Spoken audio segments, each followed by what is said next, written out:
Money work. El mundo quiere dinero.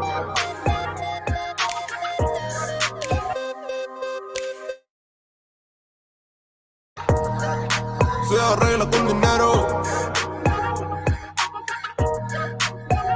Money work. Si me quiero educar, dormir en algún lugar. Mic check, 1, 2. Si no hay para emigrar. Todo money, money, todo el dinero. Solo un par de gente se lleva el botín entero. Funny, funny, pasa verdadero. Si tienes lo verde siempre llegará primero. Pero llegaremos antes o después. Solo a lo suyo, que Dios te lo ve. Que por más que tarde lo veré caer. Somos malos buenos y tenemos fe. El dinero ya lo veré.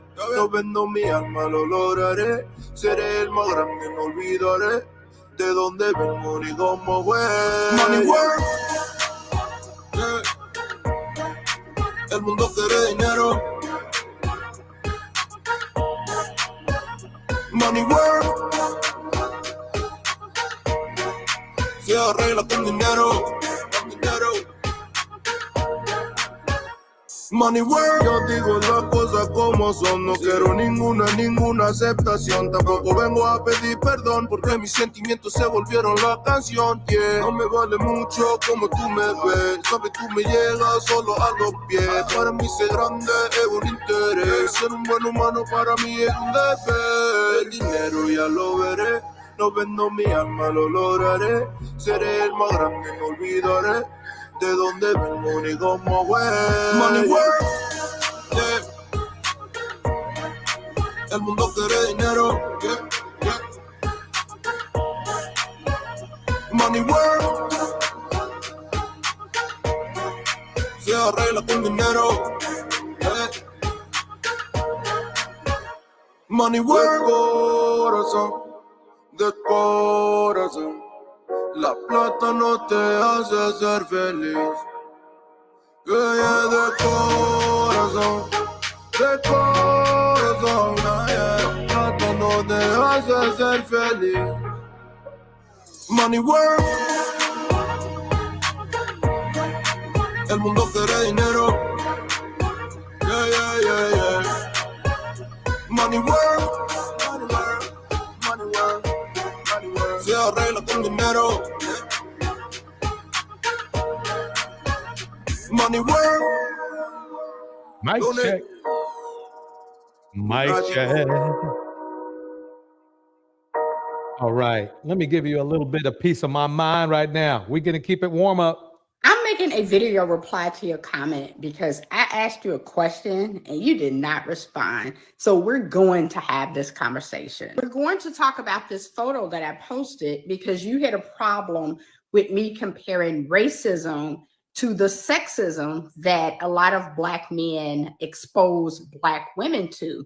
You guys don't want us talking about sexism. You have a big ass problem with feminism because all you seem to see is racism. It's like y'all refuse to admit the fact that sexism exists and that a lot of you act just like the person who posted this flyer. So we're going to go over it, whether you want to respond to me or not.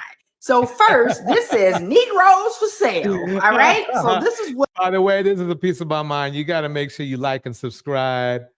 You know, I love her content. It's all the way live and it roasts these. She knows how to roast. Let me just put it that way. A piece of my mind knows how to roast. Let's get to the roast. So first, this says Negroes for sale. All right. So this is what slave masters used to post to let the other slave traders know that they're going to be auctioning off some Black people. Look at the language that they're using. They're using words like peaceful, no troublemakers. Now, keep in mind, a troublemaker to a Black man is a feminist, especially a Black one. Also, they're using words like all house trained, cleans and cooks, irons, makes beds. So I asked you in my comment, is this not the things that Black men say that they are looking for in a wife? And are they not saying that westernized American Black women do not possess these qualities that the slave traders were looking for in a good, obedient slave. You know what I mean? I mean, you gotta respect what she's saying. You gotta understand the correlation between the two. That is the primary issue that's going on in, at the very least, the Black manosphere, where Black men, they're asking for slaves without asking for slaves. They'll never say they're asking for slaves. But if you line up everything they want, it turns out that they're asking for slaves. So that's what's amazing and funny to me. And I'm glad that a piece of my mind is breaking it down. Let's keep it going. Some of the other language they're using, they says that this woman is 6 girls that are quiet. Didn't Kevin Samuels have a rotation of 6 girls that are quiet? Headstrong, because the last thing a Black man wants is a headstrong woman, because a headstrong woman is viewed as being too masculine. This is shit that y'all are on this internet saying on a daily basis, nonstop.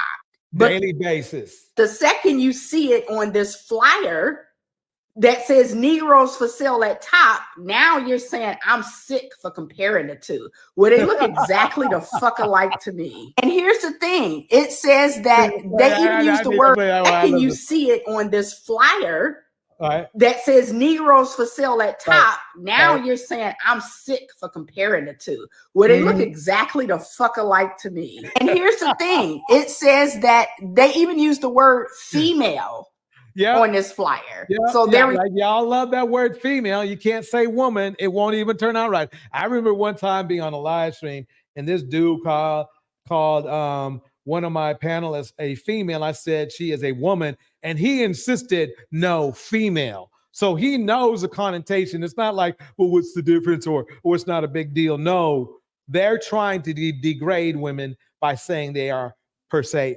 females. Referring to Black women that they're selling as females. Y'all refer to us as females all the time. Y'all refuse to call us women. And lastly, the most sick about this all is they said that the girls are budding out, which means they're in puberty.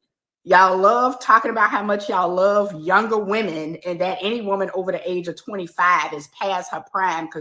You sure do. You sure do. Try to argue that.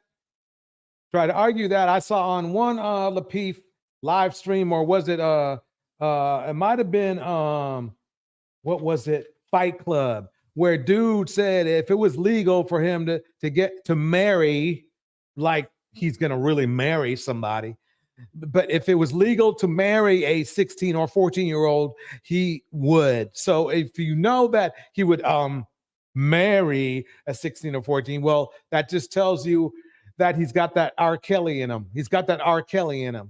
Women age like milk. Let's keep it rolling. Hypersexuality is a common symptom. Now, this is a very important part of this live stream, because I'm going to go over the main issue that Black men have, and they make it a Black woman's problem, which is hypersexuality. Let them break it down the short way. Here we go. Of bipolar disorder that occurs during manic episodes.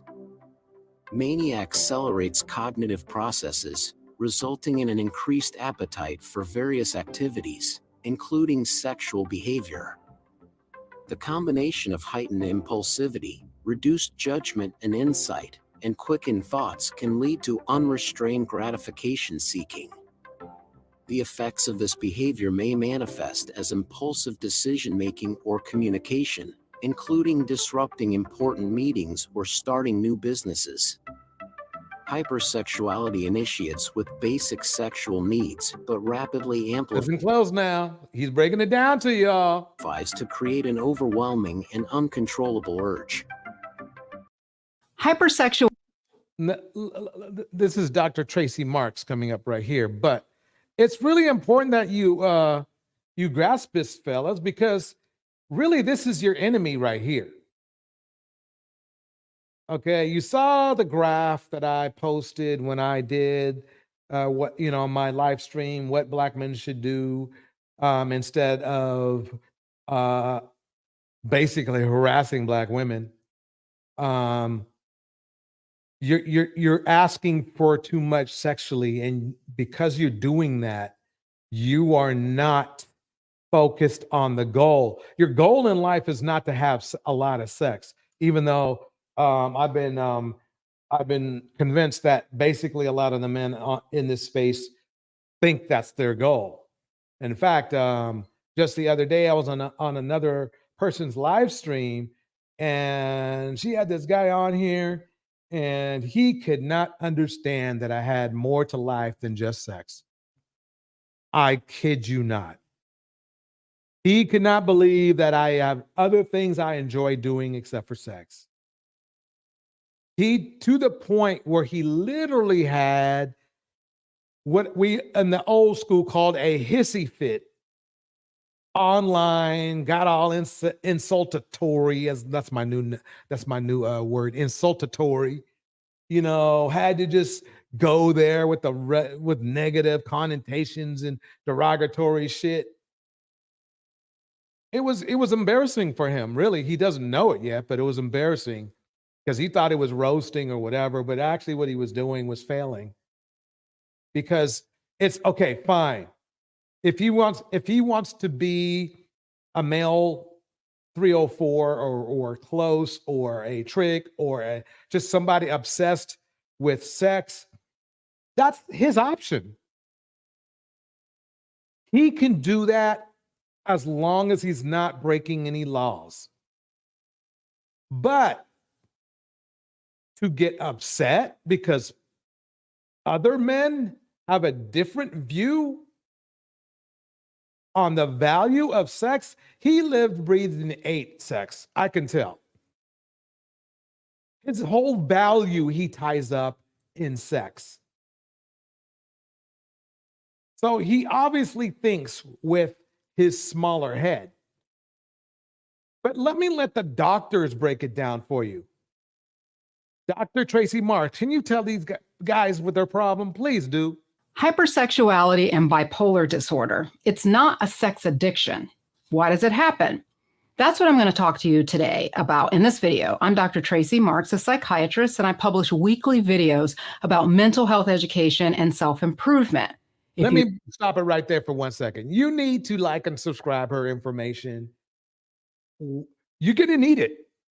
It really, you need therapy just to be on YouTube. That's how crazy YouTube is. Okay? It is that crazy with a lot of crazy people. Let's keep it going. You don't want to miss one. Click subscribe and the notification button. I've gotten a few requests to talk about this topic, and there's a lot of different directions that I could have gone with this, but I decided to talk about some of the ways that hypersexuality can manifest. Now, keep in mind, this is a very individual experience, and I realize that I don't know how it is for everyone. Hypersexuality is one of the symptoms that you can see in the manic phase of bipolar disorder. And for more on bipolar disorder, check out the playlist that I have in the corner. What we consider hypersexual is somewhat relative. One person who has the desire to have sex every day may seem hypersexual to the person who's good for just once a month. But that's not really what this is about. When a person becomes manic, it's like a car engine that's just idling too high, and everything is moving faster. Your thoughts, your impulses, and this affects your judgment and your decision making. And your sexuality is just one of those parts of your identity. It's a basic primal desire that everyone has. Everyone has some degree of sexual desire. You may suppress it because of social conventions and expectations, but it's there. And it's similar to your basic desire to attach to people. Everyone has some degree of need to attach to someone else. Okay, so when a person becomes manic. Let me pause it right there. So what the poor gentleman that I was having this conversation with had a problem with is that basically if you are a woman, you are a sexual option to him That is it. He does not do friends at all in women unless he can't use you. He didn't understand, but that he was telling us in so many words in a reverse algorithmic and arithmetic way, another word I made up, that he was basically a narcissist. But that's beside the point.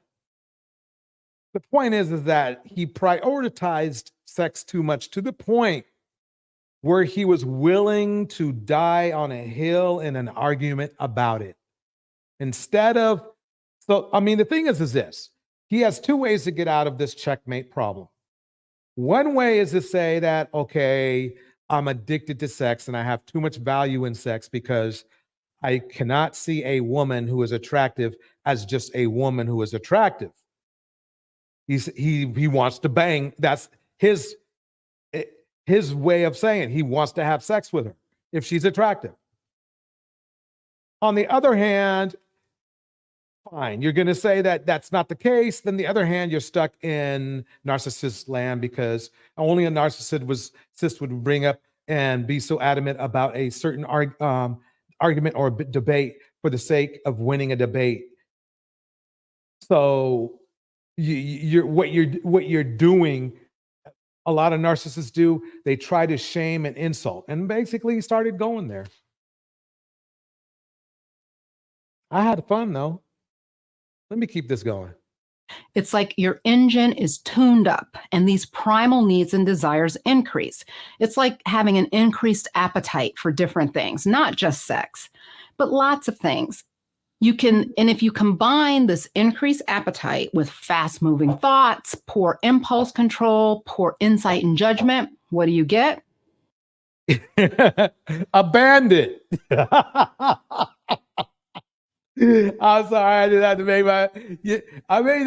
make basically, right? Let's keep it going. But I mean, she is breaking it down. She is not in the bandit club. Okay, so don't try to get mad at a doctor telling you your problem. She does not know you. Okay, she does not even know you exist. This is one of the most popular doctors, okay, on YouTube. Let me keep it going. You get unrestrained gratification seeking. And there's different ways that this can look. It can look like someone who decides that they're going to start a new company that solves a unique problem that no one else can solve. And so you withdraw all of your money out of your savings and invest it into some process that's going to kickstart your company and help you just change the industry. Or you can have the urge to speak to someone important in your life about something, and you just have to speak to them right now and get this question answered, even if it means pulling this person out of an important meeting because you just really need to speak to them right now. Can you get a picture in your mind of what this person may be feeling? So with hypersexuality, you start with your basic sexual needs, and then there's this ramped up energy around it that creates this urge that you just can't control. It's like having an itch in the middle of your back, and you find something to scratch at it, and it feels kind of good, but there's just still this one spot that you just can't find, and it's still itching. Basically, what she's, in so many words, I believe what she's saying is that you have a sexual appetite. It doesn't go away. Even when you do have sex, it's not what you think it would be. So you might be happy during having sex, but after that, it's just like, you're back to being a jerk. So you're scratching all around, but this one spot is still there. I use that example because the scratching feels good, but you're also over scratching parts of your body. So the inability to get it all satisfied. Over scratching parts of your body. Did you guys know that the African American man is the most sexually active and the most promiscuous, unfortunately? And I'm telling you this not to roast. I'm not trying to roast us, okay? Because I'm in that group as well. What I'm trying to say is that you may want to focus your time on other things instead of acquiring partners for sex. You might want to take that acquiring for partner sex, portion a lot of that out to being acquiring success, not sex, but acquiring success. That's what all other groups of normal men do. I'm not saying that other men don't go through this, because they surely do. But unfortunately, by the graph, we do it the best, which is the worst. Okay? At the end of the day, as important as sex might be, it's not the end all be all. It's not the end all be all. It just isn't. And the problem is that all of you men in the manosphere, you make it your end all be all. That's what you're doing. So I'm telling you how to fix your life right now, whether you like it or not.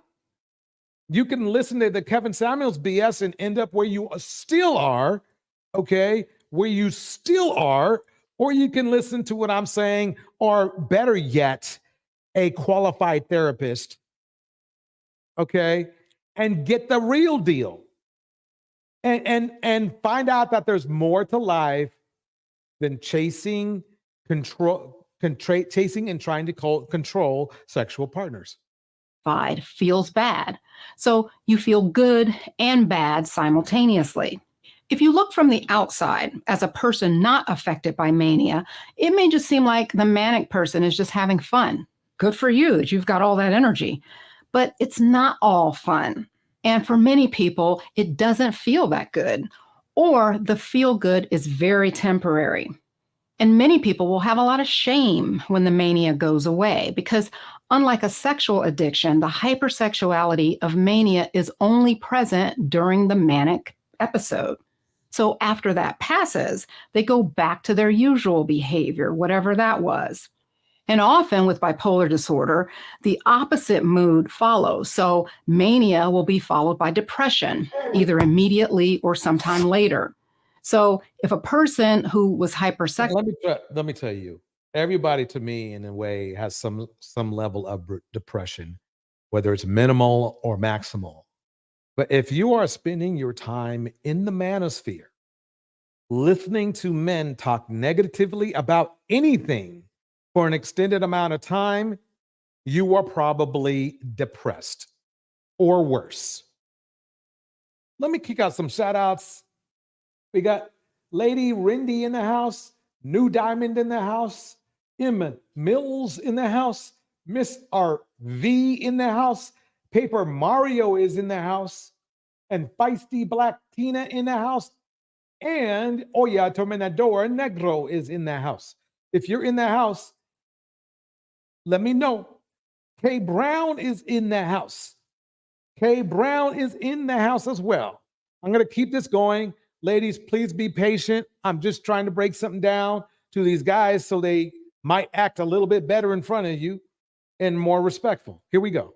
Sexual while they were manic, then gets depressed, their sex drive is shot. And they're completely the opposite. In fact, this may be a period of mourning the losses and the damages that they created during their manic phase. What are the ways that people can behave? Let's go over that a little bit, because we have some manosphere men again. Sorry to say, bring them up again, but there was a certain manosphere man I went over. You're going to have to look at the videos to see which one, but basically he had a from coming out of his mouth, a not so good upbringing. Okay. And it shows in the way he doesn't realize it, but the way that he behaves is dominated by the way that he was brought up. And it's not the problem was not his mother. The problem was not his mother. It was just the situation him and his mother were put in. Okay. He grew up bitter and now he is bitter. He doesn't think he is probably, but he's as bitter AF. He's as bitter as they come. And some people will say bitter bandit, but I won't say that. He's just bitter. And he doesn't realize that he's going to be in the land of bitterness until he really gets help for that. He gets really good therapy for it. In the house, Letitia Lovejoy. Everybody get the likes up, get them up, get them up, get them up, get them up, get them to me. I remember that back in what? I think it was either late 80s or early 90s. Man, you know, here we go. When they become hypersexual, it can be increased sexual activity either with your partner or multiple partners or even strangers. A person who would otherwise never consider being unfaithful could have an affair during this period, not only because of the increased urges, but the poor judgment, the trouble controlling their impulses, and even a misperception of their world and what's going on around them. It's like they can just get this tunnel vision and nothing else exists except them and the other person or other people. But not everyone has sex with multiple. See what I mean? See what I mean?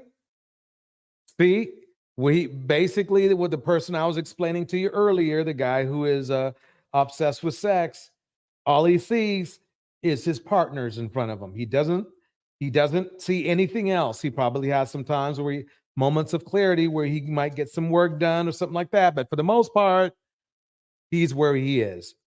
Partners. Some people masturbate excessively. And I say excessively because it is considered normal to masturbate. But some people will just lose track of time watching pornography and masturbating all day. Here's a more subtle way it can look, though. Some people can get caught up in their sexual fantasies such that they neglect their responsibilities, or it distracts them. Sound familiar, guys? Sound familiar? From getting their work done. So they're not performing well at work or at school. And these are just some examples of how you can have hypersexuality that's problematic, but it doesn't involve having sex with someone. So what do we do about this? The main solution is to treat the episode. As I mentioned before, if the hypersexuality is from mania and not from a sexual disorder, when the mania dies down, the hypersexuality also dies down. You don't become non-sexual. Your baseline sexuality is just reined back in. So it's important to recognize early signs of your manic episodes. Even if you're fairly stable on your medication, you can still have breakthrough episodes. So this can be important to look for early signs to see your doctor to have your medication tweaked. You guys can get medication for it. If you get the meds, you'll stay out of the bed and you'll be successful. Just like I said, you're going to have to make up your mind. Do you want to be known for your sexual prowess, or do you want to be known for your goals, your achievements, and your independence, and your ability to be a real human being and not a creep? Not sleeping and hypersexuality are often early signs for people. And sleep deprivation in mania is like lighter fluid on a fire. It's one of the ways that manic episodes can escalate. If you have a partner and you have an affair during an episode, you should get some couples therapy so that you and your partner can better understand what happened. Then the burden is on you to keep yourself well and to continue to look for the early signs so that you don't repeat the behavior. Because in the throes of a manic episode, the judgment goes out the window. And it's easy to just forget the damage that was done from the last time. It's like that movie Groundhog Day, where the guy gets stuck in this loop and the day just keeps repeating itself. Mm-hmm. For you, if you're not proactive, each manic episode could be just another day starting all over again. And you may be able to deal with that, but the people in your life won't. Okay, I hope this helped you understand what's behind the hypersexuality in bipolar disorder. Discuss this with me in the comments. I'm very interested to hear about your experience, whether it's happened to you or whether you know someone for whom this has happened. Oh yeah, we know somebody, huh? We know somebody. Yep. Basically the whole manosphere. And then some. Let's I need a little bit more of a piece of my mind to break it down for us about the modern man. So this is another comment that I had to respond to. So this lady said they want traditional women, but not given traditional men. And this comment reminded me of a conversation that my friend and I was having. She said that she took a communication class, and her instructor had her walk down the toy aisle for boys and then walk down the toy aisle for girls. And she said that what she noticed is that all of the toys for the little girls were geared toward nurturing. You know, little girls play with kitchens. They want to be brides for Halloween. They have makeup. They have baby dolls. So everything, they have doctor kits for little girls.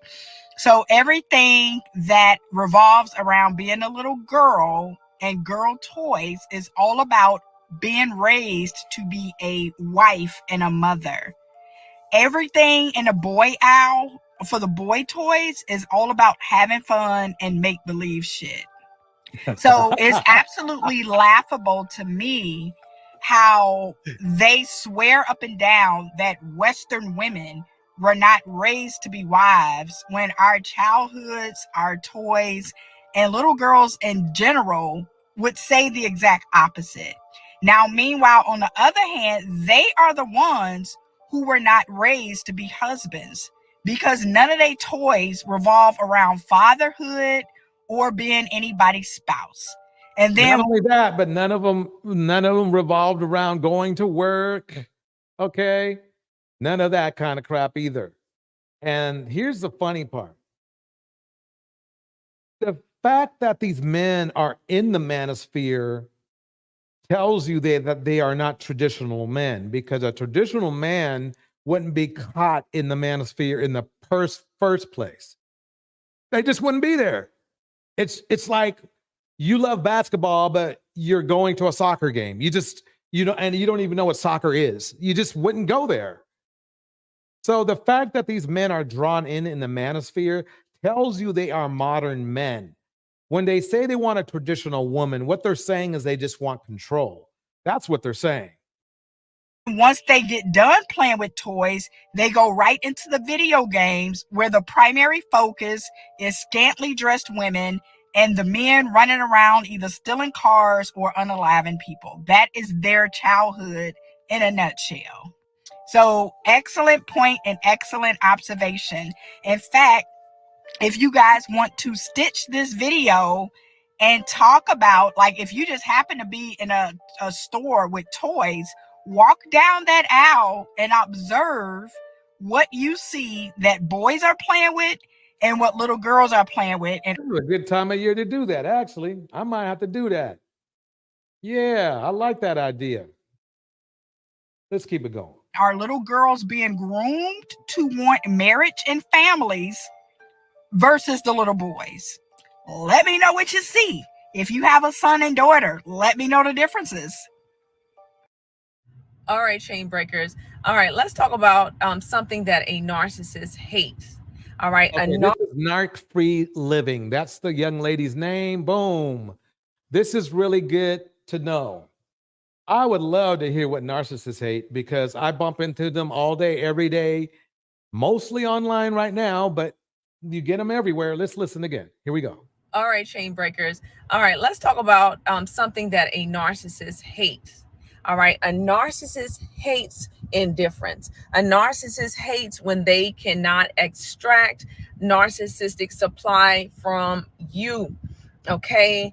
And this is why they push your buttons and they say things below the belt. All right. And they know your triggers and they know your wounds and they know how to get up under your skin. So when you take that power, when you take your power back, when you take your authority back and you give them nothing, you pay them dust. Pay the narcissist dust when you see them. That's one of my videos. Pay the narcissist dust. You know, when the good things happen to them, I'm indifferent. When bad things happen to them, I'm indifferent. I'm cool on you. That's all it means. I don't wish you bad. I don't wish you good. All right. Sometimes God will tell me to pray from him. Sometimes he won't. All right. Let's continue to break. But when I got pregnant, Okay, let me pause this right here. I'm going to keep this going. I think we got a good warm-up going on here. Let's go into Jamie Foxx for a minute, because it sounds like to me he might have a disorder, but we will find out soon. Here we go. Ms. Legalista here, aka Attorney Sheila. This is the Legalista. Like and subscribe. Oh, I'm already subscribed. Here we go. Legalista. Break it down for us. We're back for another one of these lawsuits that came about through New York's Adult Survivor Act. And that deadline has passed now. That was 11/24/2023. In this, I guess this is alive. If you're catching it later, it'll be recorded for you. But there was also a lawsuit filed against Jamie Foxx. But here's the thing. It's now being asked whether or not this should be extended for another year. There are some elected officials in New York who are talking about doing that. So I don't know where that's going to go. This is my first read. I have not read this lawsuit yet. We're going to take a look at it together and see exactly what it says happened between Jamie Foxx and this person. Again, Okay, let me pause this for a minute. What's funny about this space, the male space, is that you hear them mention Pookie's, but that's about it. They don't mention anything about Ernestos, Diddy's, Cedars, Beaters, down low men, or scammers. And I literally figured it out why. Because that's what the majority of the manosphere is built on. Let me keep going. Coming out of New York, and the location of the event was in New York. And for those of you who don't know, his name is Eric Marlon Bishop, aka Jamie Foxx. And then we see exactly where this event happened, at some sort of bar, it looks like here. But let's scroll down. Yes, we have the summons there. And then, okay, let's take a look at this. Now, I haven't read this, but I did glance at this, and it was very interesting to see the defendant. You've got this restaurant, Catch Restaurant, aka Catch NYC Group, and all the variations and these people, I guess, associated with it. And then they're making sure they're sending it to all the proper addresses. Catch Hospitality Group, Mark Birnbaum, I guess that's how you say his name. And you have 25 9th Avenue Corp LLC, CEO Deanna Durso, that might be their registered agent. I don't know, but a lot of people in there. So we've got our complaint here, and we don't have a name. We have a Let me Jane pause Doe. it before she goes on. I would like to get a consensus whether you think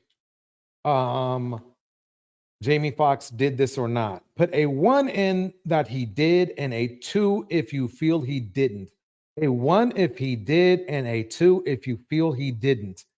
I'm going to wait for about a little bit. Well, I can keep playing the video. I mean, here we go. A 1, remember, a 1 if you think he did, and 2 if you don't think he did. Here we go. And Jane Doe is one who's bringing this lawsuit again against all of these parties, these corporations that have authorization to do work in New York. And then it says defendant Mark Birnbaum was a resident of the city, county, and state of New York, and that he was the one who owned, operated, and maintained this restaurant and rooftop lounge where this occurred, this bar located at 219th Avenue, New York, and that he was the owner. And I don't know if this bar is still there. If you know, if you're in this area, you've been there, let me know. I have never heard of it. Don't head up to New York all that often, but you can see they've made sure to include all of the relevant parties here. And then we have the actual Adult Survivors Act here, where you can read through that. Again, a look back period of 1 year. So it basically said, hey, statute of limitations, we're just going to kick you to the curb. And if you're an adult over the age of 18, when something happened to you, we're going to give you this year I think there's something wrong with our mic, but hopefully it'll clear up. Here we go. to bring a civil action against the party that harmed Let me fast forward a little bit. August 26th, having a drink, there might not be any need to move them away. They aren't disturbing Birnbaum and Fox. They don't appear to be engaging in anything with the crowd. And so it sounds like they say here, despite them being the only two, they're never asked to move. Well, maybe they didn't ask you to move because you weren't doing what these other people were doing, which was gathering as a crowd around them. So I can sort of understand why you might not have been asked to move. You had that supermodel body. You smell so good, you look like Nikki. When plaintiff asked, who's Nikki? Right there. There's a point where it's nice to give a woman a compliment. But complimenting a woman on her body and you don't know her, you're really playing with fire. That's not going to work. That's not going to work. Fox replied, Gabrielle Union. And Fox proceeded to grab plaintiff by her arm and pull her to the back area of the rooftop. Okay, now, so where's Birnbaum and where is friend? Because I'm confused about where the friend is now. They both seem to have disappeared, but there's nothing here that provides any context of what else is going on with those parties, because further up, the friend stood over to the table and walked over to Fox, and he would take a picture. Several pictures were taken, and then the thing about this, there was like a chronological order to it. In addition to that, there's a context to what follows under each one of the heading. There's a heading, and then there's a paragraph, and it's almost like a small story for that. And then there's a heading, and there's a small story to the next section. You know, it is so much easier to follow and understand what's going on in something like that. And so when I get something like this that makes me work a little bit harder, it is a little frustrating. And as an attorney, I just feel like they could have done a better job. Now, I think now let me extend some grace to the attorneys here, because my understanding is that this was filed really close to the deadline. I want to say, let me scroll back up here. I don't want to guess because it's actually up here. This looks like it was received. You can see right here, 11/22/2023, and the deadline was 11/24/2023. And so that tells me that they might not have had a lot of time, and they were really trying to make sure that they got it in before the deadline. There's no way for us to know when this person actually showed up and said, hey, I'd like to talk to you and possibly file this civil complaint under the Adult Survivor Act. I know there's not much time left. Will you represent me? There are a number of things that influence when something gets filed. When the person contacts you, when the person actually gives you all the information that you need to be able to write up the complaint, when you've done all of your due diligence with reviewing facts and making sure you have a good document that's ready, you get it back to your client so that your client can review it and make sure it's okay. So we don't really know what the circumstances are around the filing of this complaint, only that it looks like it was received 2 days before the deadline. And so while I am making some comments about how this could have been written a little differently and laid out things in a manner that was easier to follow, I'm not trying to beat the attorneys over the head here. That's not where I'm going with this. Right. She's just saying they really cut it close. And that happens in law. And there's a lot of things you have to understand about law documents. Is really in cases, there's a couple things. You can not file, your case can not be taken at all, or you can file your case, but they can say it's what is it called? Not settled, but dismissed, but without prejudice, which means you can just file again. So just in case you get in a situation like this, remember, if it's without prejudice, that means you can file again. or you can actually reopen your existing case. Know that, because it's very important, because a lot of people would try to say, oh, your case was thrown out and you can't do nothing with it. Oh, you ain't got nothing. No, you got a chance, because a lot of times they understand that maybe there's just a little bit missing.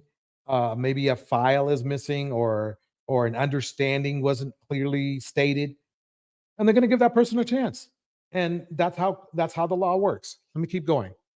But I do feel like there are some places in here where it sort of jumps around and it makes it hard to follow. And part of the reason this can be an And this is why I really think what they were trying to do was make sure it just made it in there and it was filed. Okay. Yeah, could they have said, well, now we're going to throw this out, the judge, and with prejudice, and that would have been it? Yeah, they could have. But the thing is that it's better than nothing. And there was enough there. There's enough here in this Jamie Foxx complaint to see there's a there's something going on. And as long as the lawyers get their act together and redo the paperwork properly, on to the next thing. issue is that these cases are out here in the public domain. To some extent, people are viewing them and are commenting on them based on what is in the complaint. People are being judge and jury and making a decision by what's in the complaint, because they're thinking that's the whole story. And in a lot of instances, that's not nearly the whole story. That's just what you. And that's the funny thing. Let me get a lot of people, they don't seem to read that much. So they forget public domain doesn't mean if you see somebody's video or picture that it's in public domain. A lot of the platforms don't operate like that. And they make it clear that if you were going to use somebody's picture or going to use somebody's intellectual property, you got to ask them. But a lot of people are kind of under the impression that, well, if I can touch it in the internet, it must be, what do me? And that's not true. Not true at all. Let's keep it going. Put in the complaint so that you can survive a motion to dismiss. The other party is going to say, this didn't happen. This is wrong. This is wrong. I was someplace else. I'm going to file a motion to dismiss. Have my attorney go ahead and do that. And so you want to make sure that you have enough relevant facts in there to survive that kind of motion, because that's going to be the first thing that happens. But that doesn't mean that that's the whole story. But in the arena of public opinion, a lot of times what they're looking at is just this, because that's all they know. Now, the other thing I want to bring up too, and I brought this up when I was talking about Cassie's lawsuit, was this sort of idea around who else can be a witness to this. Now, remember, in this one, she's talking about this friend who was at the bar with her and this security guard. So you've got two possible witnesses here. The security guard who walked away. So imagine during discovery, her attorney is going to be like, I want the names and addresses of all of the employees who were working or have ever worked for that company. And once they get that, then it's going to be like, okay, which one of these people might have been the one who was working that night? Like, they're really going to go after that. And so this security guard, is a possible person who saw something. Right. Yeah, that's true. Now, the only problem is whether that's security guard gets tampered with, because that's very easy to happen. We are going to break it down again. There's some new information on Keke Palmer. There's no reason for that. You do that because you're nuts. There's no reason. Okay, this is a conversation. Let me pause it for a minute. This is a conversation between Keke Palmer and restraining order. I call him restraining order Ricky, but his, it's Darius. This is Darius. I want you to hear how well she tries to handle this. Here we go. There's no reason for that. You do that because you're nuts. There's no reason for you to say that. Jezebel, calling me Haiti. That's all unnecessary. You do all of that unnecessarily because something's wrong with your mind. It's not normal. You sound like you have a broken brain and you need to go to see somebody because you're chemically imbalanced. There's nothing that I've done for you to stay on that. Holy moly. Holy moly. If he is chemically imbalanced, which I think it sounds like to me, she has an idea that he's on meds. Here we go. Page. People have endured more. I've endured more from you, and I don't do that to you. I don't sit up there and call you all kinds of names and do stuff like that. You randomly have an episode, and then you harass me for an hour straight. That's what you do. Now I'm gonna it's not normal.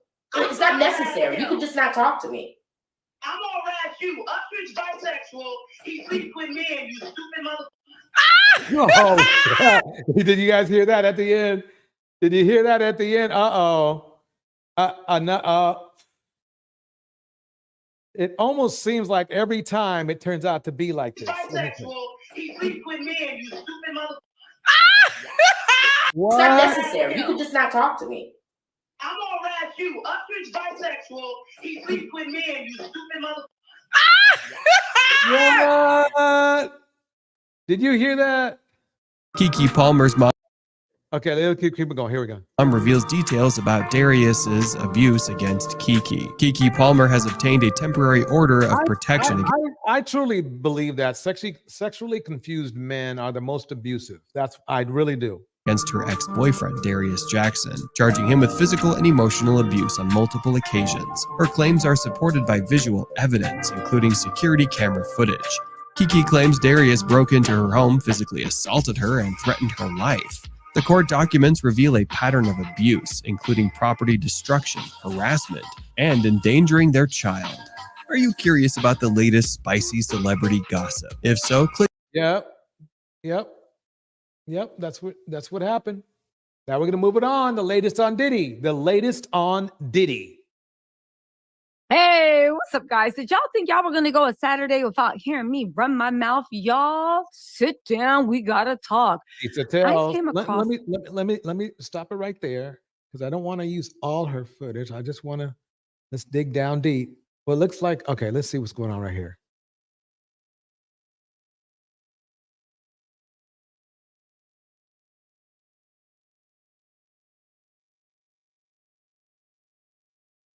Okay, let me go ahead. Hey, what's up, guys? Did y'all think y'all were gonna go a Saturday without hearing me run my mouth? Y'all sit down. We gotta talk. I came across this blind item that y'all listen. I'm not saying it's about Puffy and Cassie. I am saying y'all gotta hear this. But what's more, your girl did some investigating just to see if I could find some information to kind of corroborate or put the links together. I'm gonna put that just in case. I did drop the link in case anybody wants to come up. Here we go. Toward the end of the video, but listen to this. Let me give you the gist about what's going on. Y'all, the whole Diddy, the whole Cassie, people are saying that Diddy might be close to bankruptcy because the Cassie thing hurt his pockets more than anything. But what's going to be the straw that's going to break this camel's back? Y'all, wait a minute. I thought Diddy was like super rich. I thought he kept like 100 million in his back pocket. Let me check something out. Let me check and see how much Diddy's worth. Hold on.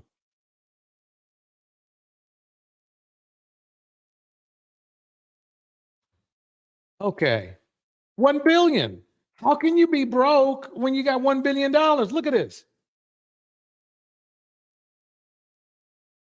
Estimated net worth. Now, I know net worth and actually liquid money is different, but that's still a lot. That's still a big difference.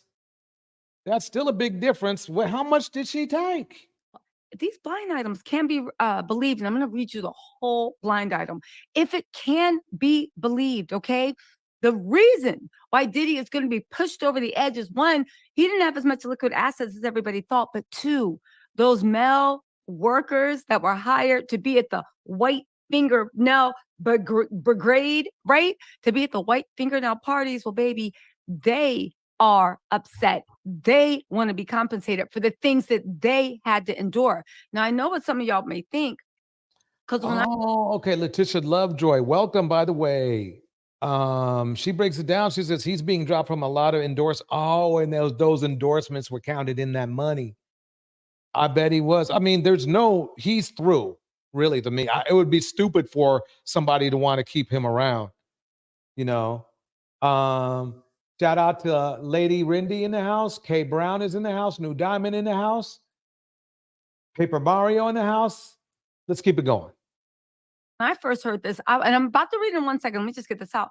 When I first read it, I was like, yo, they probably signed NDAs until like a lot of lawyers have been saying NDAs do not cover criminal activity. Okay. And as we know, unless they was in Vegas, and Cassie said they were in New York, Miami, Los Angeles. Yeah, what the White Fingernail Brigade, that was 100% illegal. Anyway, y'all, let me read y'all the blind item. I think it's obvious who they're talking about, but let me know. And then I'm going to show you, because they said keep your eyes open. So your girl went and scoured the web. Okay. Now let's do this. Also, because this is the first time I'm reading a blind item, let's cue the mysterious music, okay? Let's Okay, here we do go. this right. Let's kick our first blind off right. 1, 2, 3. Let's go. Yeah, he might take a plane to Africa too, huh? That seems to be the place where all the abusers go. Is Africa. They said, so the blind item says, subject insider scoop, the unraveling saga of Take That, Took That. Back with a crucial update on Take That, Took That. Brace yourself, because this storm's intensity is off the charts. Remember the buzz about his split from Lassie? She accused him of coercing her into degrading freak-offs with men he bought in. He shut it down with a hush payment rumored to be over $90 million, but that's just scratching the surface. Now there's a buzz about at least 4 men from his white fingernail escapades ready to expose him for similar abuses, well within legal limits. This revelation could drop any moment, and trust me, it's seismic. But so I guess it's no secret that there's a very good chance he goes both ways.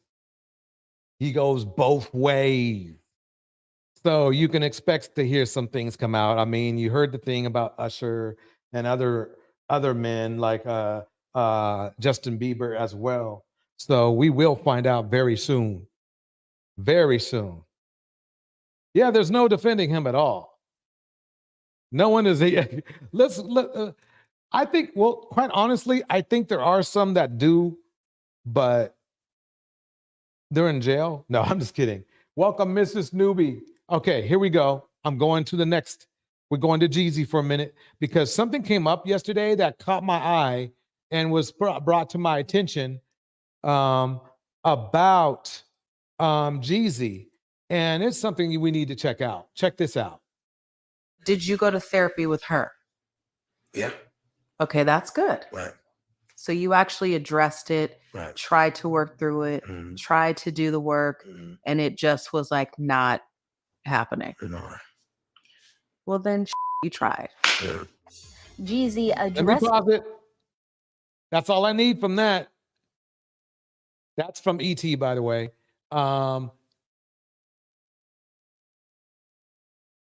Then he said, where is it about? Then Jenny, did you go to therapy with her? Yeah. Okay, that's good. Right. So you actually addressed it, right. Tried to work through it, tried to do the work, and it just was like not happening. No. I'm loyal as right. I really am. And when I say I'm going to do something, I'm going to do it. And it's another human being. who put all of his hope into trying to make it work. So you gotta try. Y'all, not Jenny Mai calling Jeezy out for lying about their divorce. It's been a hot minute since Jeezy filed for divorce from Jenny Mai, and he is finally speaking up about the divorce. But Jenny's trying to expose his lies. Jeezy recently had a sit-down interview with Nia Long, where he claimed he fought for his marriage and that they went to therapy. But Jenny is trying to expose this, claiming that Jeezy never went to therapy, even though she begged him for days. Y'all, Jenny is out here trying to expose all the lies of Jeezy, and y'all won't believe how she's trying to say that Jeezy's been playing in our faces the entire time. Was he planning to divorce her for years? Okay, we don't even go any further. So he lied about that. But then, guess what? He said this. Real niggas don't cheat. You don't think so? Hell no, they do not. It's They don't. something in us that makes us want to be right.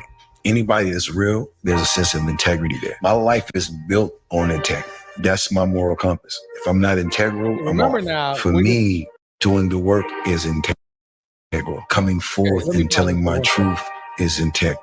Listen. Okay, we just caught him in a lie. So he's talking about integrity. I thought integrity means not telling lies. Please correct me if I'm wrong. Listen again.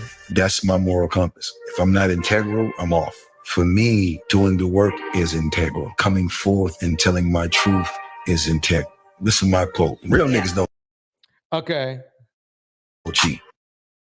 So Okay. Jeezy gets internet buzzing after shooting his shot at Nia. Real N-words don't cheat. Right? That's what he said, right?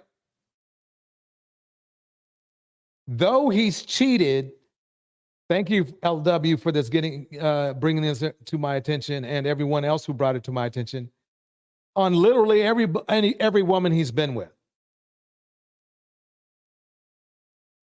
Okay, hearsay, whatever. Okay, so let me just break this down right here.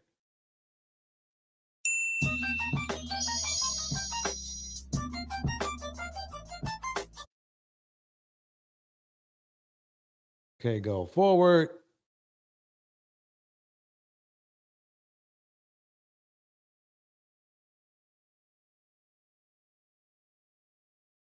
And it's been a little bit sticky today. Hold on.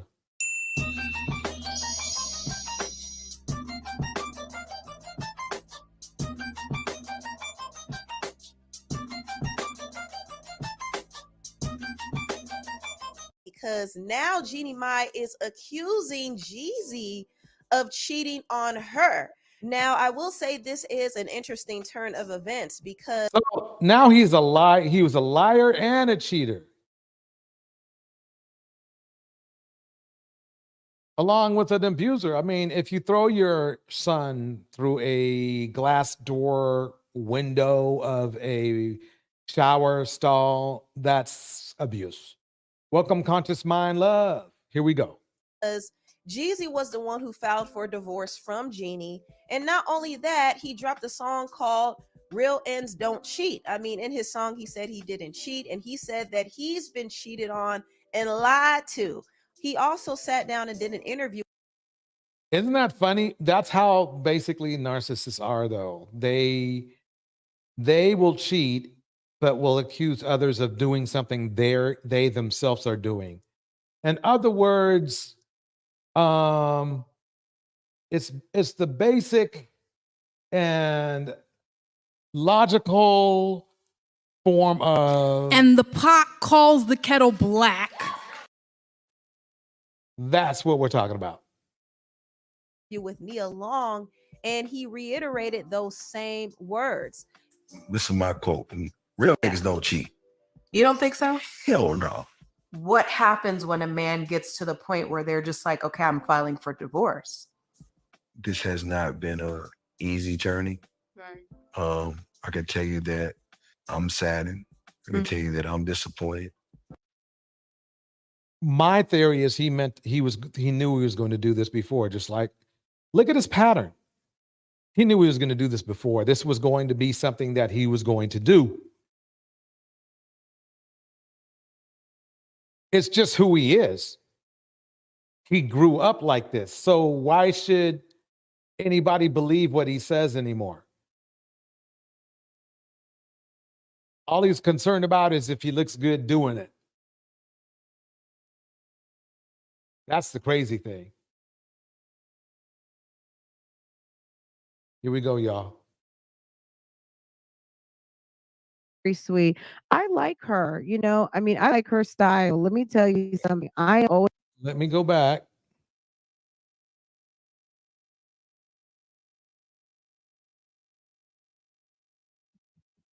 Hey guys, how are you? Let me let this thing get started just for a second. There's a lot of you here, 132 already here. Guys, go ahead and hit the like button. Welcome, welcome, welcome.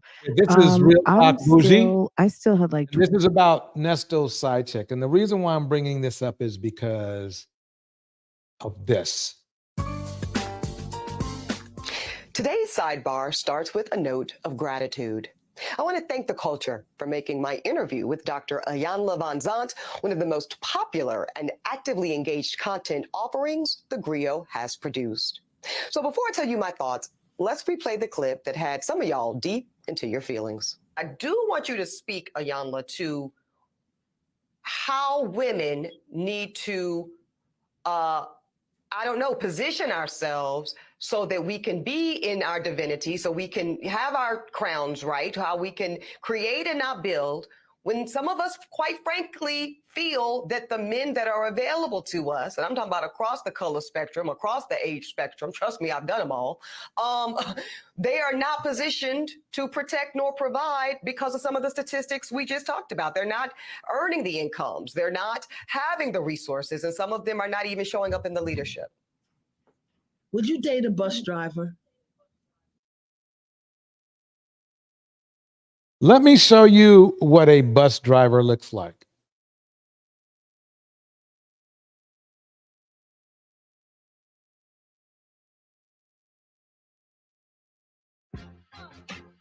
Now,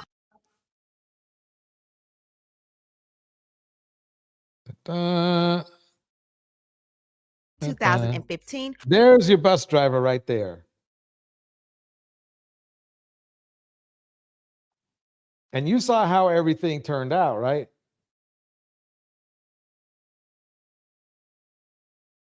I mean, we see how everything turned out. So, and it's funny because this happened during the whole bus driver thing, right? And if anything should have happened, at least men should have had an understanding that there are women out there that have given men a chance and have given men that make a lot less than them or moderately amount less than them, and it has failed. It just has failed. Lady Rindy breaks it down like this. I find it unbelievable that Jenny thought a man with multiple baby mamas and no commitment history would be a good husband to her. Absolutely ridiculous. Lady Rindy, I couldn't agree more. I couldn't agree more.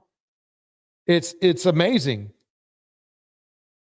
Which happened to be Ernesto's 50th birthday. Now, I have documentation that shows that Ernest was married to a woman named Martha on September 1st, 2001. And their Okay. The reason why this is coming out is because Sonya was accusing Chronicle Speaks of not having documentation in reference to Ernesto's marriages and or weird interactions. Let me keep it going. divorce was not final until December 29th, 2021, 20 years later. I have a whole video breaking this down. Click the link. Lady Rindy, perfect. Shirley dated the bus driver. Kiki dated the light bill guy. Bad on both sides. Bars. Up above, and you'll be able to see it. Now, if that divorce was not final until 2021 and he got married to Shirley in 2015, wouldn't that make their marriage null and void? No one online has been able to find the marriage license between Ernesto and Shirley. So what's really going on? So I put up these videos and I'm emailed by a woman by the name of Edith. She said that she was Ernest's first wife. I'm like, wait a minute. So let's get into this email that she sent. So the email is received September 8th, 2023, and the title is Ernest Levert Williams Jr. It caught my eye. I'm like, okay. This is from Edith Miller, and she says, hello, this is Ernest's wife, his first wife. We are still legally married, but I'm about to set the record straight on some of your facts. We have a daughter together. She is 37. He never touched her, and he never touched our grandkids. So I don't know where the state is getting that information from, but you're trying to paint him into a terrible person. Yes, him and I lived in Atlanta. We met in college. We had our own detailing business. When we graduated from college, I left him because I can't put up with his cheating and lies no more. But like, Oh wow, that is wow. Look what women get to look forward to with a bus driver or a light bill guy. After you give him a chance, and after you probably had to foot most of the bill, he still cheats and he still lies. Like I said, him and I are still legally married, and it hurts my heart reading about the things that he's allegedly supposed to have done. I can't speak on those things because I wasn't there. If he did do those things, then you have to answer to a higher power, which is God. He's been in prison multiple times for manufacturing drugs and selling drugs. I'm omitting this next line because Wow. Okay. See that? You know, Jeezy manufactured drugs too. I heard. That's what I heard. Wait, no. Wait. He sold them. I gotta be accurate. He sold them. it's not true, it can hurt his case. Then she goes on to say his marriage to Shirley Strawberry isn't legal because, like I said, him and I are still legally married. But if she wants to sit beside him, that's on her. But that's not your man, boo boo. You just was a pawn in his game. I'm also omitting this next line because we found out that that isn't true. But you wasn't blind. You knew what was going on. So face the facts. This is her comment to Shirley. That's when I came out with a video and I told you guys, look, I have information from someone who says that they're also Ernest's wife, but I do not have documentation. And until they provide it to me, we're only going to go with Shirley being the wife. So I messaged her back. How long have you two been married? Also, can you provide me with proof of the marriage? You stated that he's not Shirley's man. Are you two together since the marriage hasn't yet ended? I have questions. I want the air cleared. Thank you again for messaging me. She said nothing. She messaged me on September 8th. I messaged her back on September 8th, and then it was radio silent. I heard nothing else from her. However, I put out a video on September 22nd about him marrying a woman by the name of Carol Lamar in 2008. Well, the alleged Edith finally messaged me back on September 23rd, and she said, let's set the record straight. I'm Ernest's first wife and still is. We got married in 1985 in Aiken, South Carolina. We have one daughter together. She is his oldest child. She's 37 years old. He has never did anything to her, nor has he done anything to our grandkids that we share with our daughter. I'm sending you a copy of our marriage license. We have been married for 38 years and we are not divorced. All those other marriages that he's supposed to have done was illegal because him and I are still legally married. I left Ernest in 1988, but we never I have found. a question. Why doesn't she just get a divorce? I mean, it's clear that they're not. She's clear that it's clear that she's done. I think there should be some sort of a law where, like, if somebody says they're going to get a divorce, they need to get a divorce. You know, but let's Out keep it for a going. divorce. He had 6 kids, and my daughter is the oldest. Martha was never his first wife. I'm his first wife, and legally his only wife. And then she sends me the marriage certificate. This marriage certificate is legal. And this is a picture of a marriage certificate, which means someone actually stood over it and took a picture. The only 2 people that can get this marriage certificate is Ernest and Edith. I can't get this. And this was received on January 28th, 2019. I didn't even know who an Ernest was then. The person that has this document went in and requested a copy of the original. The judge of probate, Tanya Merchant, actually stamped it. You can see her raised seal. I can't get that. And you see a seal at the bottom. They were married by a notary by the name of Faustine Burbage, and I tried to contact her, but unfortunately she died. I also called Aiken County Probate Court and gave them the license number of 157831, and they verified with me that these 2 were married on that date. The document is real, and they verified that there is no divorce decree in the state of South Carolina. Again, this is a picture of a document. I did not pull this up online. There's only 2 people that can get it, Ernest and Edith. So if it's not from Ernest, who is it from? It's not what you know. It's Exactly, M. Mills. Why would she still be married to him? Because she doesn't realize that she might be liable for some of the shit he's doing. They might be, but if I was her, I'd be running to the courtroom right now to get that divorce in the mix. Because this dude, if you're married, remember, you're responsible. You're responsible. Shout out to Conscious Mind Love, Mistress Newbie, New Diamond, Lady Rendy, M. Mills, Letitia Lovejoy, K. Brown, Paper Mario, and Feisty Black Tina, Miss RV. Everybody, love to have you here. It's what you can prove. So in last night's interview with Tasha K, Tasha asked Sonya if Ernest was married to another woman other than Shirley. And Sonya said, so when that first came out, I called him. We called the daughter of Edith, which is the first wife. Edith said she never talked to a blog, never sent them any paperwork, didn't do any of that.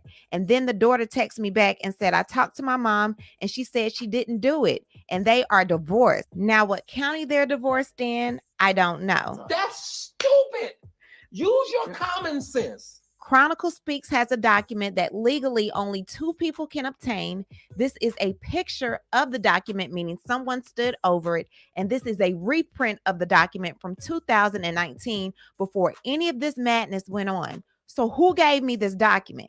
Do I need to bring the receipt, baby girl? Because I got receipts. Now I have no problem admitting when I'm wrong or You have a good production. This is Chronicle Speaks. deleting content when I'm wrong, like many other people. I did reveal that Ernest had a gun charge. It was the wrong Ernest L. Williams. I took that part of the video down and it's been down for quite some time. I may be good at investigations, but I do make mistakes at times. But one thing I do not make is marriage certificates. So y'all are going to have to tell me where that came from. But just telling me that it didn't come from Edith, that's not going to work. I know what happened. Edith found out that she'd be liable for this man's stuff, and she doesn't want, and is willing to hide it if she has to. I mean, the thing is that it doesn't make sense. So what they're saying is what? Maybe some troll wrote the email and sent the documents. Interesting. This is not going to lie down and take that. But since we're talking about lying down and taking that, Sonya did admit that her and Ernesto are strictly just friends and she's never had a sexual relationship with him. Okay, can you guys take a I listen? have a question. Then why is she getting in their business? Do me a favor and write down why you think Sonya is getting in the middle of the business, or you simply don't believe what Sonya says about them being just friends. Because she sure seems to be putting out a lot of effort to just be a friend. Maybe she would just wanted to start her page like she did. She did start a page up. That is true. So let me keep listening and see what she's saying here. Listen to this. First went out, like, how did you look and how did I look? But nobody dressed up and all, you know what I'm saying? I think I barely had makeup on. It's, just a little, very little. So you tell me you don't want to get you some toys. Is that what you telling me? I didn't get any. I'm saying I've never ever had any encounters with some, but you did that shit a couple times, and usually I'd be like, don't put that on me. I don't do that. Oh, I don't can't know. tell. You didn't have no straight I jacket can't on. tell either, right? What the fuck? Yeah, that's what I'm talking about. Oh my gosh. You got to be in what you into with that person. You got to be into that person and make that person feel the way they want to be felt like. That's all it is. Mm-hmm. Yeah, he likes a smooth talk, don't he? Yeah, right. Everybody don't have that great chemistry. You got to have that great bone chemistry. Yeah. Yeah. I go in the back and take your clothes off. Go ahead.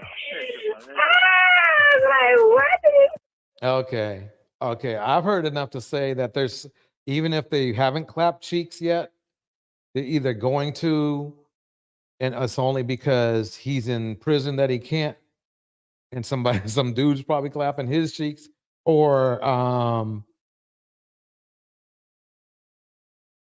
No, that's what I think.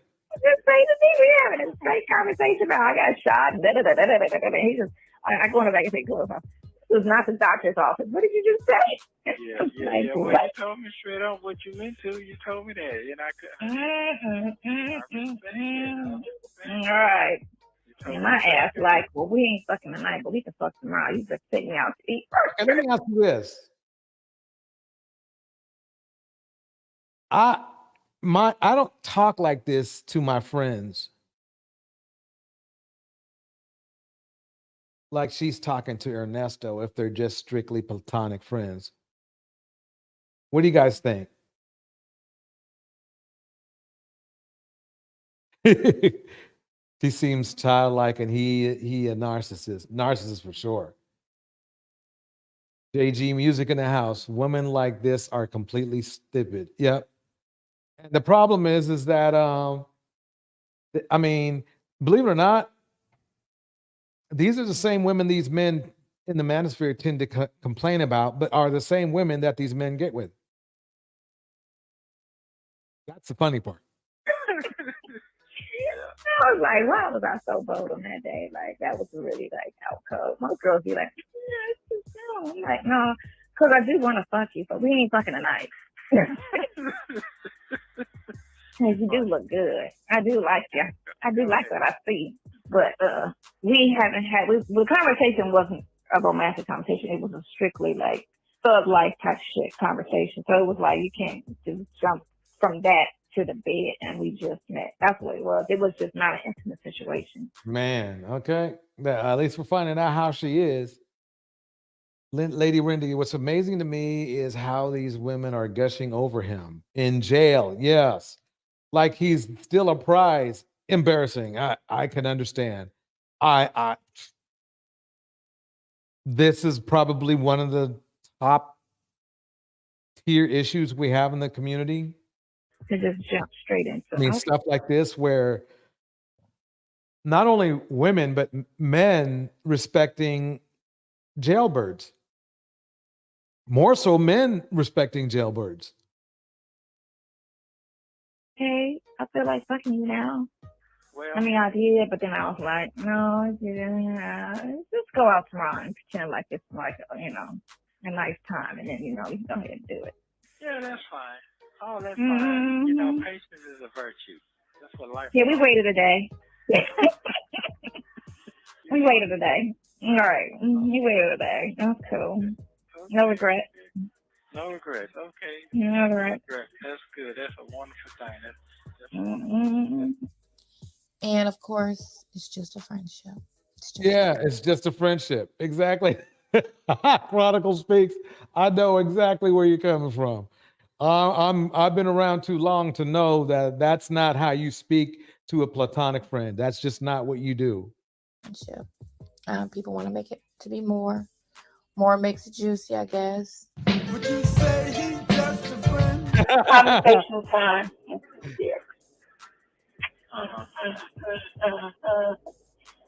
I can't get no sex. What? Nothing. Go ahead.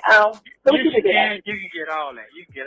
Hey, all you can do is walk out the door. Stop playing. All you got to do is walk out the door. Let me break something down. Anytime a woman like that talk to me like that, she wanted to have sex.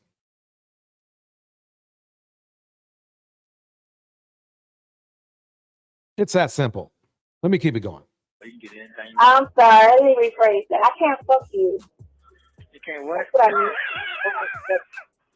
That's what I was meaning when I said that. I can't fuck you. So. Oh. Okay. I don't like anybody to just randomly have sex. I could do that in my 20s, but I don't like. When I got older, it's like I have to like you to fuck you, and I don't like somebody but you. So it's kind of stuff right there. Oh. It's good. It's all good. It's all good. I'm quite busy with you and the business and surviving and all of that. It's all good. Okay. Well, I appreciate it. Hey, what I can say is, a lot of people ain't got nobody. So I appreciate having you. Exactly. Well, ladies and gentlemen, that's all we have time for today. What I need you to do is leave a comment. Tell me what you think. So Let's go over this. If you think that clapping cheeks, put clapping cheeks in the in the in the comments. If you don't, just put no clap. Because I'm open minded. I mean, somebody break it down.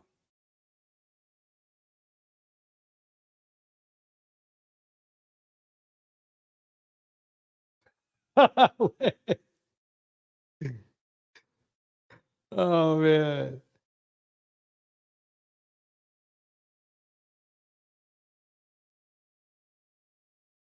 Clap or no clap? There we go. Okay. So we got one. K Brown thinks he's clapping. I think I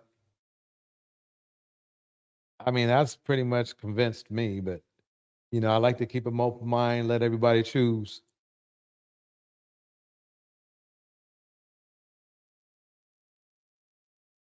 Yeah.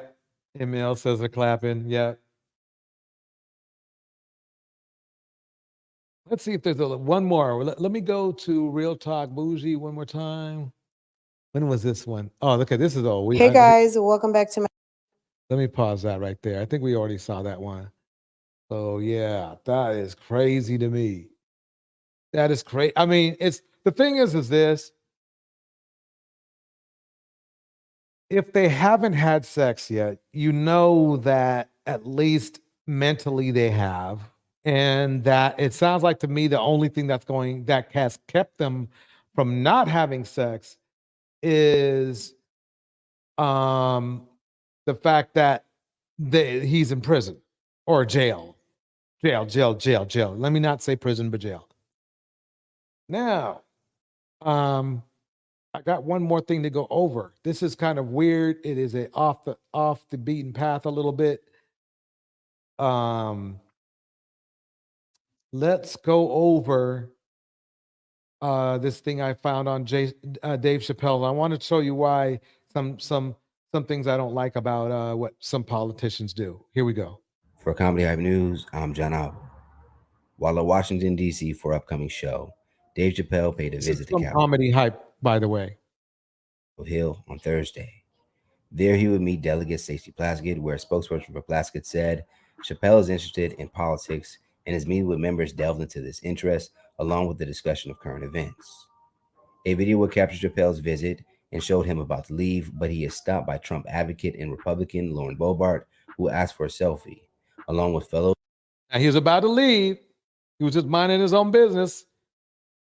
But old Boebert, I guess wasn't she like an ex, adult person? I don't know. I could be wrong. New Diamond breaks it down like this. These are the men who want submission. This is about what has just passed. All call themselves kings. They bend over quicker than I do. That he's referring to Ernesto. Here we go. But back to Dave. Republican Paulina Luna. Now here's where things get sideways.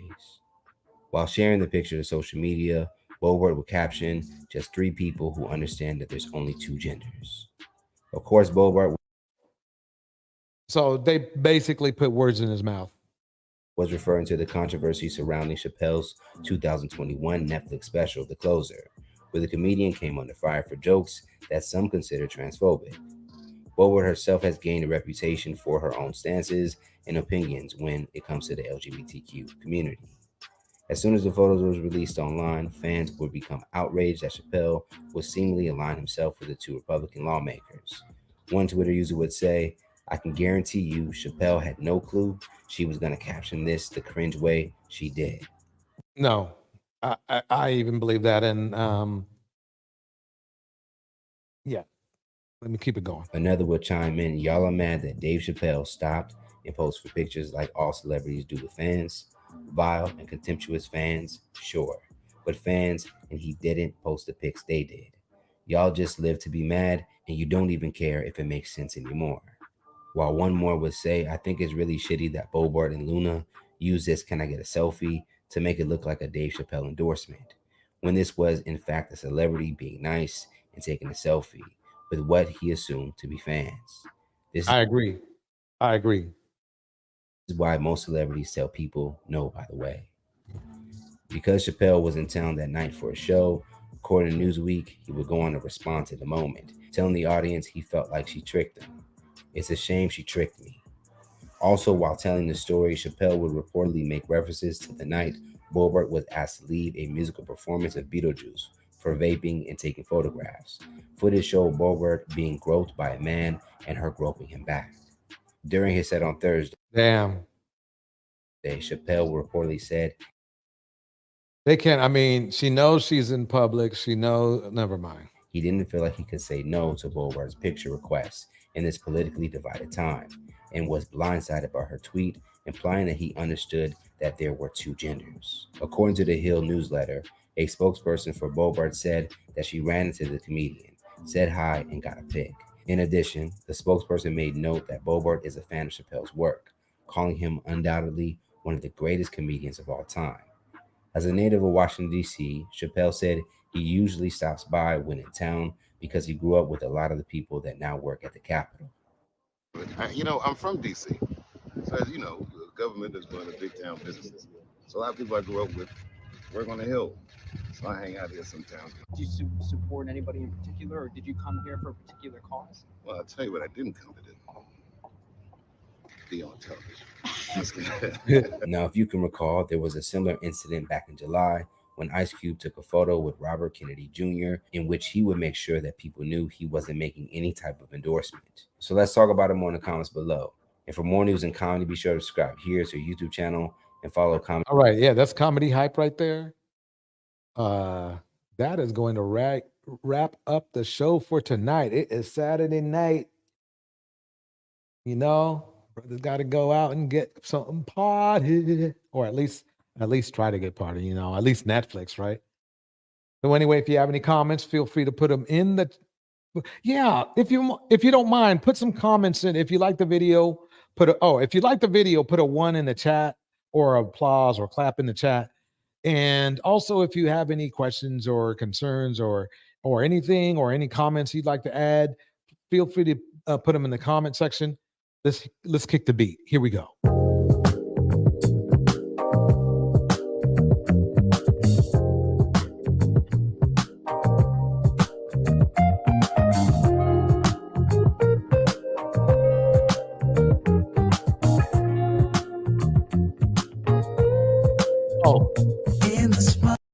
Now, let me pause it for just 1 second. I need to make sure that I give a great hand of applause to everyone who's in the chat today and in the other chats and has supported this channel. I really do super duper appreciate your kindness and your support.